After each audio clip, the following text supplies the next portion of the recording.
Hello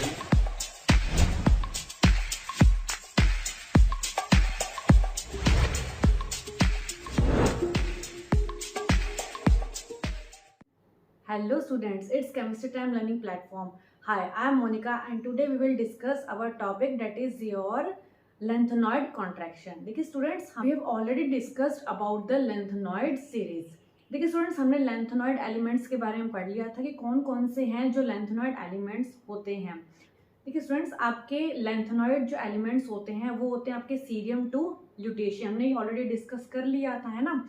इनकी oxidation state भी देख ली थी और इनकी इलेक्ट्रॉनिक कॉन्फ़िगरेशन भी देख ली थी. और इसकी इलेक्ट्रॉनिक कॉन्फ़िगरेशन मोस्ट इंपॉर्टेंट है एग्जाम पॉइंट ऑफ व्यू से, तो बहुत अच्छे से देखना है उसको, ठीक है.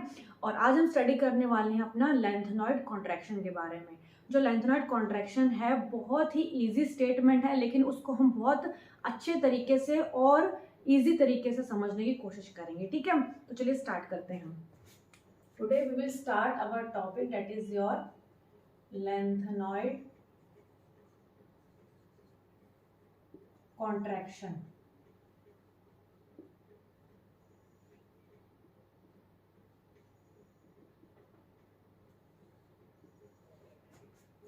देखिए स्टूडेंट्स, जो लेंथेनॉइड कॉन्ट्रैक्शन है, सिंपल सी बात है. लेंथेनॉइड का मीनिंग क्या है? जो लेंथेनॉइड एलिमेंट्स हैं आपके पास, ठीक है. और कॉन्ट्रैक्शन का मतलब क्या होता है? छोटा हो जाना, रिड्यूस हो जाना किसी भी चीज का, ठीक है. तो यहाँ पर नेम से इंडिकेट है कि जो लेंथेनॉइड्स हैं वो कॉन्ट्रैक्ट हो रहे हैं साइज में, मतलब स्मॉल होते जा रहे हैं. तो अब देखिए स्टूडेंट्स, हमारे पास क्या होता है, जैसे हम लेफ्ट टू राइट मूव करते हैं, मतलब जैसे हम लेफ्ट टू राइट मूव करते हैं लेंथेनॉइड सीरीज के अंदर, तो आपका क्या होता है, जो एटॉमिक और आयोनिक रेडियाई होता है वो क्या होता है, डिक्रीज होता है. तो देखिए कैसे होता है, अब इसका रीजन समझेंगे हम. क्यों डिक्रीज का मतलब क्या हो रहा है? सिंपल सी एटॉमिक और आयोनिक रेडियाई क्या हो रहा है, डिक्रीज हो रहे हैं, मतलब साइज में कम होते जा रहे हैं. इसका मतलब कॉन्ट्रैक्शन हो रहा है साइज में लेंथेनॉइड एलिमेंट्स के, ठीक है. तो कैसे हो रहा है वो देखते हैं.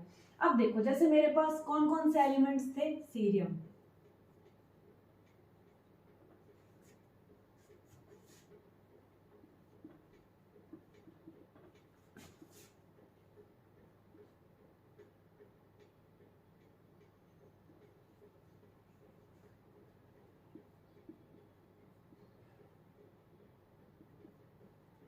ल्यूटेशियम, ठीक है. तो देखिए स्टूडेंट्स, यहाँ पे क्या लेंथेनॉइड एलिमेंट्स हैं, ठीक है. कहाँ से? सीरियम. सीरियम का एटॉमिक नंबर मैंने क्या बताया था, 58 है. ल्यूटेशियम का कितना बताया था, 71 है, ठीक है. तो इसी तरीके से आप इंक्रीजिंग ऑर्डर में लिखोगे. जैसे this is your 59, 60, 61, this is your 62, 63, 64, 65, 66, 67, 68, 69, 70 and your 71, ठीक है. फ्रॉम 58 टू 71 आपकी कौन सी होती है, लेंथेनॉइड सीरीज होती है. फाइन. अब यहाँ क्या होता है, on going from left to right, क्योंकि आप यहाँ क्या है, this is your left lanthanoid elements and this is your right, ठीक है. अब देखो लेफ्ट टू राइट के अंदर क्या हो रहा है, सिंपल सा मुझे एक बात बताओ. यहाँ पर 58, 59, 60, अब सिंपल सी चीज क्या, एटॉमिक नंबर मेरा क्या कर रहा है, इंक्रीज कर रहा है. क्या कर रहा है, increase. Atomic number increase. Simple सा, बहुत इजी तरीके से समझने वाले हैं, आपको बहुत अच्छे से क्लियर होगा, ध्यान से सुनना है, ठीक है. एटॉमिक नंबर क्या है, इंक्रीज हो रहा है. लेकिन कैसे इंक्रीज हो रहा है, देखो ध्यान से. 58 के बाद क्या है, 59, 60, 61. इट मीन्स कैसे इंक्रीज हो रहा है, +1 यूनिट चार्ज से इंक्रीज हो रहा है. सिंपल, ये तो बिल्कुल सिंपल है कि +1 यूनिट चार्ज से इंक्रीज हो रहा है, ठीक है. हर एक एलिमेंट के बाद 58 के बाद क्या है, 59, एक से बड़ा, एक से इंक्रीज हो रहा है, 1 से इंक्रीज हो रहा है, 1 से इंक्रीज हो रहा है. तो सारा का सारा सीरीज क्या है, 1 बाय 1 इंक्रीज हो रहा है. तो +1 से यूनिट चार्ज से क्या हो रहा है, एटॉमिक आपका नंबर इंक्रीज हो रहा है. सिंपल. दूसरी चीज, अब मुझे एक बात बताओ, जो एटॉमिक नंबर होता है वो किसके डायरेक्टली प्रोपोर्शनल होता है, आपका न्यूक्लियर चार्ज के, है ना. तो एटॉमिक नंबर किसके डायरेक्टली प्रोपोर्शनल होता है, आपका atomic number is directly proportional to your nuclear charge. Simple, क्योंकि आप ये पढ़ते आ रहे हो बिल्कुल, है ना.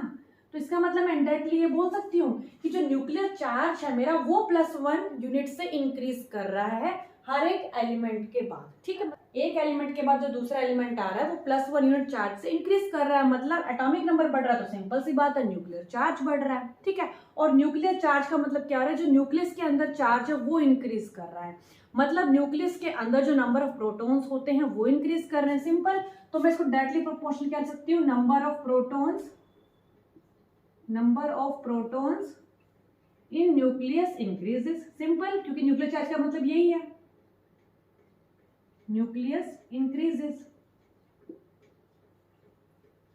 अब इसमें समझने वाली चीज यही है, ध्यान से देखना, एटॉमिक नंबर मेरा किसके डायरेक्टली प्रोपोर्शनल होता है, न्यूक्लियर चार्ज के। न्यूक्लियर चार्ज का मतलब क्या होता है, जो न्यूक्लियस के अंदर चार्ज है, यानी कि नंबर ऑफ प्रोटॉन्स जो है न्यूक्लियस के अंदर वो क्या कर रहे हैं, एक तरीके से इंक्रीज कर रहे हैं बाय +1 यूनिट, ठीक है। अब देखो यहाँ पर समझने वाली बात क्या है, अब एक बात बताओ मुझे, जो नंबर ऑफ इलेक्ट्रॉन्स हैं वो किसके अंदर इंक्रीज करते जा रहे हैं, क्योंकि हमने जब पढ़ा था इलेक्ट्रॉनिक कॉन्फ़िगरेशन, मैंने वो क्या कहा था, 4f1 4f3 4f4 4f5 4f6, तो यानी कि f ऑर्बिटल के अंदर नंबर ऑफ इलेक्ट्रॉन्स क्या कर रहे थे, इंक्रीज कर रहे थे। तो मैं ये बोल सकती हूँ कि जब हम लेफ्ट टू राइट मूव कर रहे हैं, लेफ्ट टू राइट, तो जो नंबर ऑफ इलेक्ट्रॉन्स हैं, नंबर ऑफ इलेक्ट्रॉन्स वो कहाँ इंक्रीज कर रहे हैं, number of electrons increases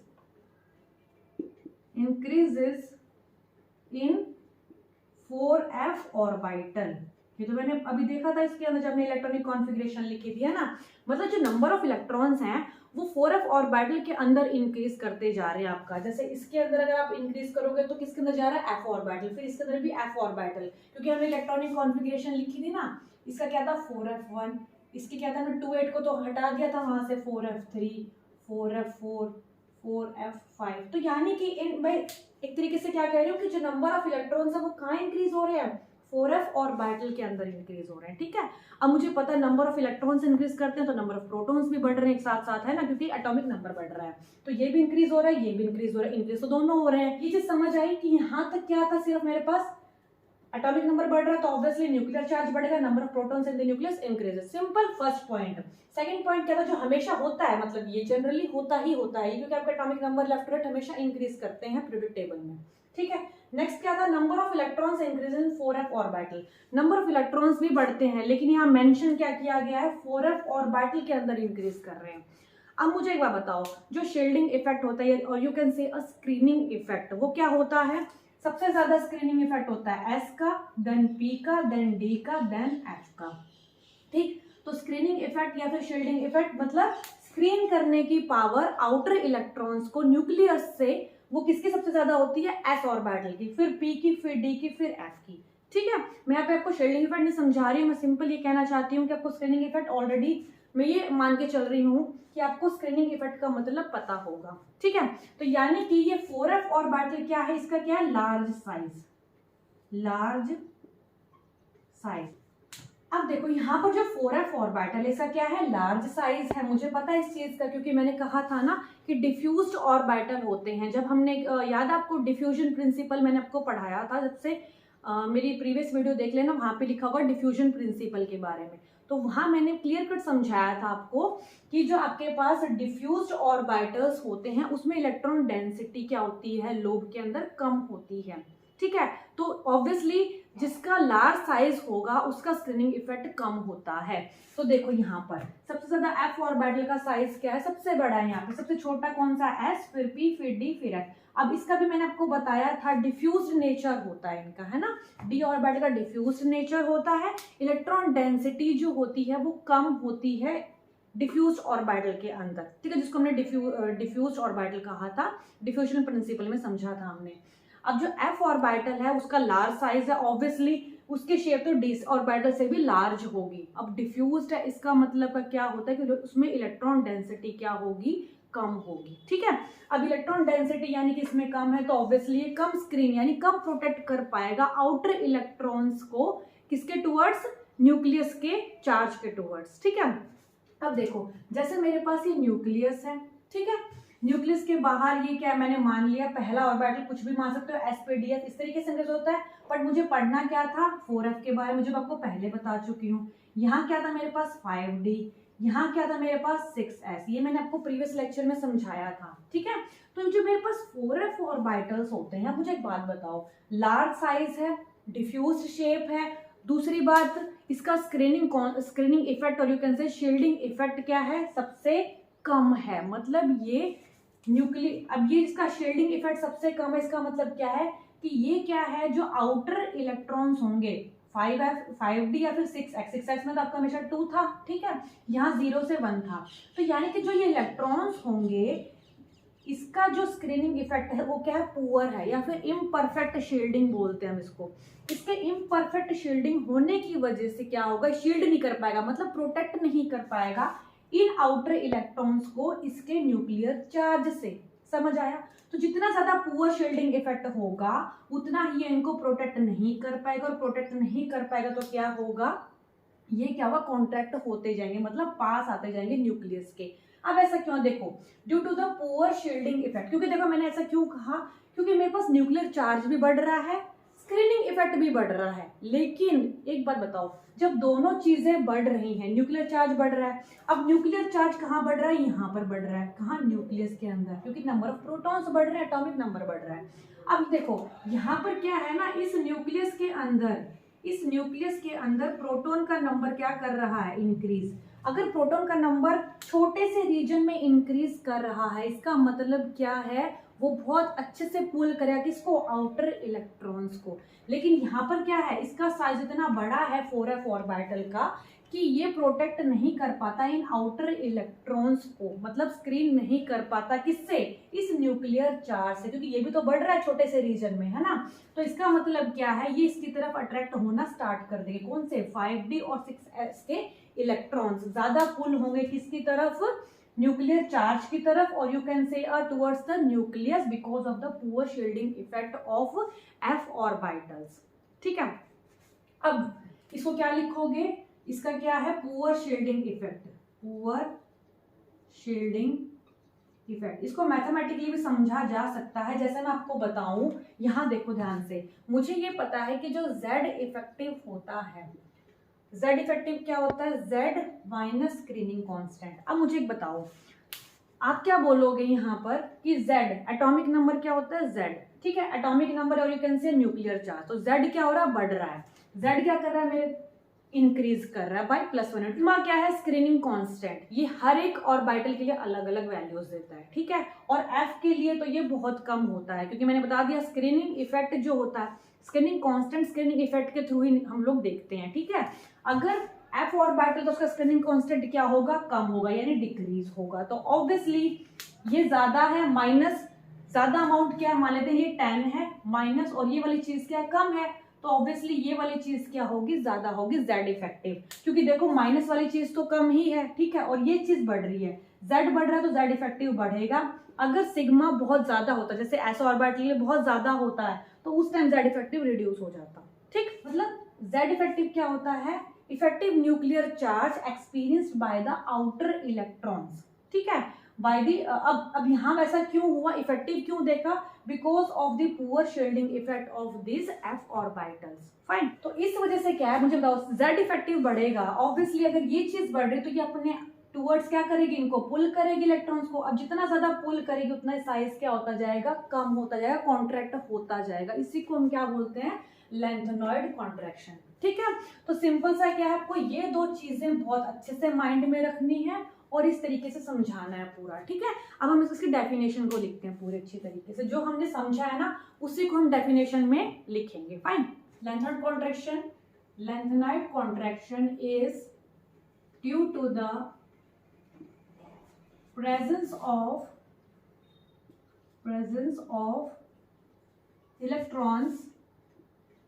of electrons in f orbital। Main reason क्या है, यही है आपका, ठीक है, it is due to the presence of electrons in the f orbital. अब इसमें क्या लिखोगे, f orbitals have poor shielding effect, f orbitals have poor shielding effect, जो मैंने लिखा था उसी को बस मैं लैंग्वेज में लिख रही हूँ, ठीक है, शील्डिंग इफेक्ट। अब पुअर शील्डिंग इफेक्ट की वजह से क्या होगा, as a result of this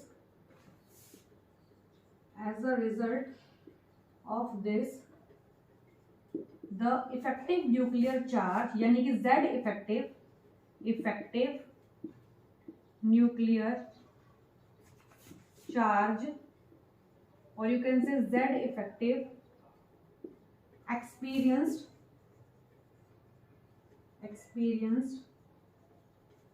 by the 5d and 6s electrons. इसमें लिखो more effective nuclear charge experienced by the 5d and 6s electrons, and it will cause contraction.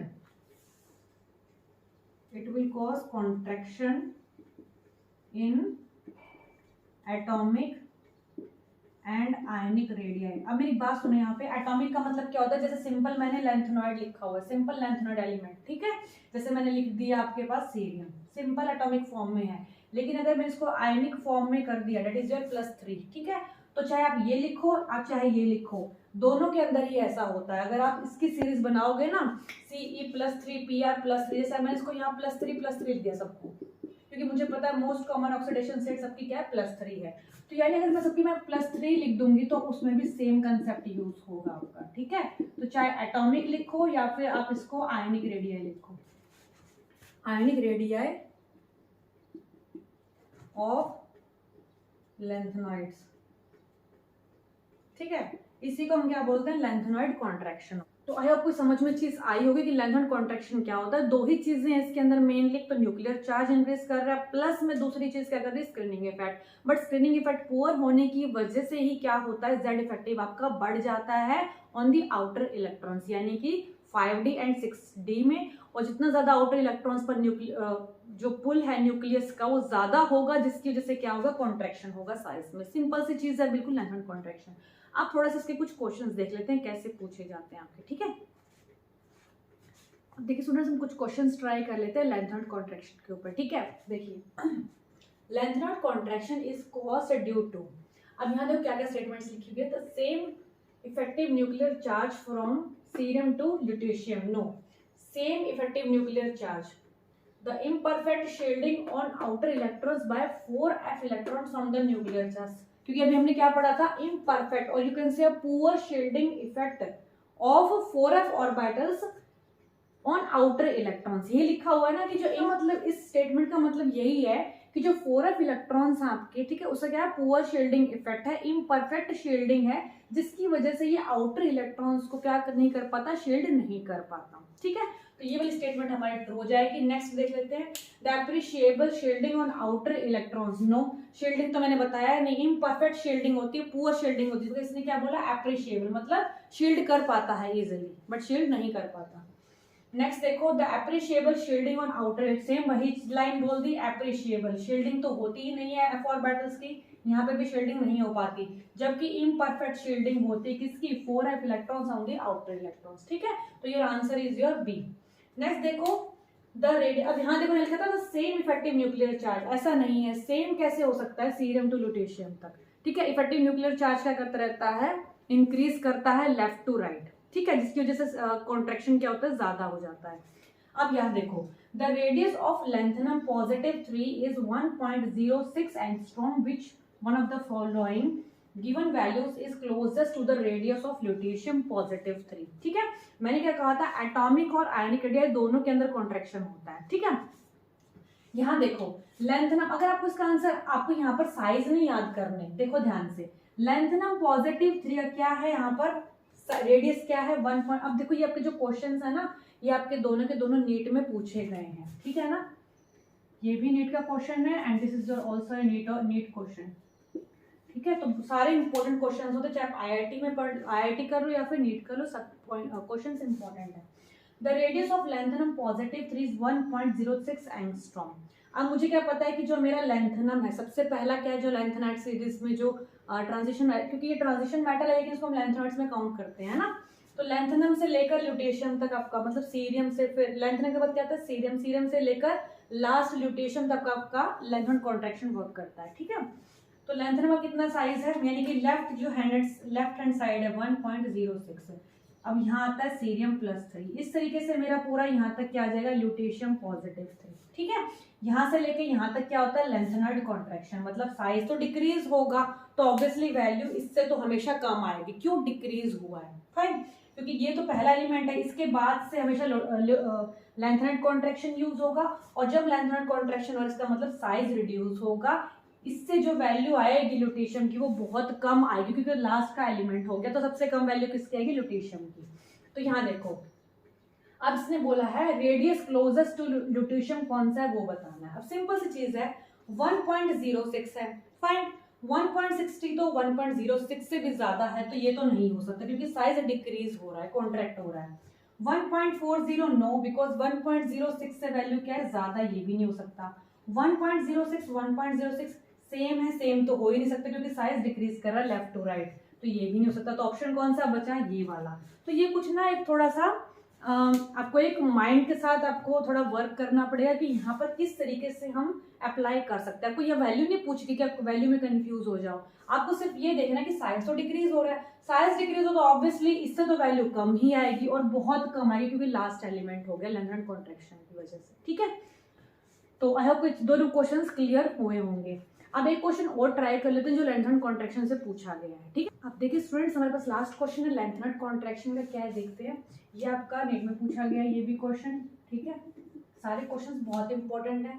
The effect of lanthanoid contraction in the lanthanoid series of elements bye and large means. इसका मतलब क्या है कि जो lanthanoid series हमने पढ़ी उसके अंदर लेंथेनॉइड कॉन्ट्रैक्शन जो है, जो इफेक्ट है लेंथेनॉइड कॉन्ट्रैक्शन का वो ज्यादा है। इसका मतलब क्या है, सिंपल सी बात है, जितना ज्यादा लेंथेनॉइड कॉन्ट्रैक्शन होगा उतना ही लेफ्ट टू राइट जब हम मूव करेंगे लेंथेनॉइड सीरीज में साइज डिक्रीज करेगा, ठीक है। तो इसका मतलब क्या है, अभी हमने पढ़ा था increase in atomic and decrease in ionic radii. No, क्योंकि मैंने बताया था चाहे एटॉमिक हो चाहे आयनिक हो, मतलब चाहे एलिमेंट आपका सिंपल लेंथेनाइड हो या फिर सिंपल आयनिक फॉर्म में हो, दोनों के अंदर ही आपका डिक्रीज करता है साइज, ठीक है। तो यानी कि इंक्रीज इन एटॉमिक फॉर्म में क्या करेगा, डिक्रीज करेगा, आयनिक फॉर्म में भी डिक्रीज करता है, दोनों में ही सिचुएशन में डिक्रीज करता है। बट यहाँ क्या लिखा है, इंक्रीज, तो गलत। Decrease in both atomic and ionic radius, yes this is true statement, because चाहे एटॉमिक फॉर्म में हो चाहे आयनिक फॉर्म में, दोनों में डिक्रीज करता है। Increase in both atomic and ionic form, no, increase का तो हमने सवाल ही नहीं किया था। Decrease in atomic radii and increase, यहाँ इंक्रीज आ गया, दिस इज रॉन्ग, ठीक है। तो दोनों चीजों में क्या होता है, चाहे आयनिक फॉर्म हो चाहे एटॉमिक फॉर्म हो, दोनों के अंदर क्या करता है, साइज डिक्रीज करता है, atomic as well as in ionic form, fine. तो कई बार ना आपका ऐसा भी लिखा होता है कि the steady decrease in atomic, या फिर आप बोलते हो ग्रेजुअली डिक्रीज, ठीक है। तो ये सारी स्टेटमेंट्स का मतलब क्या होता है, आपको कई बार स्टेडी लिखा मिलेगा, देखो इस तरीके से STEADY, स्टेडी लिखा मिल जाएगा, या फिर आपको बोला जाएगा ग्रेजुअली। मतलब क्या है इसका, मतलब एक फिक्स अमाउंट से डिक्रीज कर रहा है। फिक्स मतलब एक तरीके से बोला, मैंने कहा था ना +1 यूनिट चार्ज से डिक्रीज कर रहा है, तो ये कहने का मतलब एक्चुअली स्टेडी या फिर ग्रेजुअली, ग्रेजुअली मतलब हो रहा है वो कंटिन्यूसली, ठीक है। तो आई होप आपको चीज़ क्लियर हुई होगी। और तो स्टूडेंट्स, हमने आज डिस्कस कर लिया लेंथेनॉइड कॉन्ट्रैक्शन, जो क्योंकि lanthanoid contraction exam point of view से बहुत इंपॉर्टेंट है, और उसको एक लाइन को समझना बहुत इंपॉर्टेंट है। कई बार बच्चे सिर्फ ये चीज़ को रट लेते हैं कि steady decrease in the size of lanthanoid series in the atomic and ionic form, तो वो ठीक है एक छोटी स्टेटमेंट, बट उसको समझाना बहुत ज़रूरी है क्लियर कट। जैसे हमने पूरी तरीके से समझाया उसको, तो पहले उसको एक ब्रीफ आइडिया पूरा एक समझो, अच्छे से एक्सप्लेन करो, उसके बाद वो स्टेटमेंट आती है आपकी जो आप लिखते हो, ठीक है। तो फिर भी अगर आपको कोई डाउट लगता है तो आप मुझे कमेंट सेक्शन में लिख सकते हैं। तो thanks for watching and keep watching my channel.